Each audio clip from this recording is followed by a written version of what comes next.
Hay mga auntie, paduman nga nit kami ngayon sa Santa Rosa. Siyempre, si Tita Antang, siya na naman ang driver for today's video. Dawa nga ni masyadong makaskas dyan mag-drive si Tita Antang. Dawa nga ni hilo-hilo na ako dyan. Go, go, go, okay lang. Basta sana makaladag, makaiba, makagala-gala lamang, ganun. By the way, halip pa lang kami sa harong ni Rizal. So, na-text na naman kami kang papa ni Tito Christian na magduman.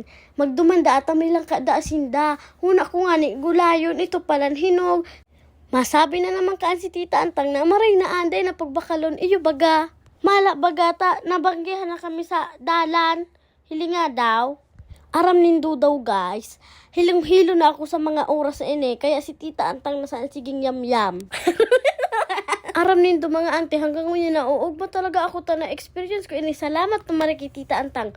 Tita, ika naman daw ka ini. Tigihingal na ako. Aw, ano naman anho? Di mo man mapagal. Yan ang bagaan lang ka. Dirty pros ko sa perang minuto. Tama ka na sana kami.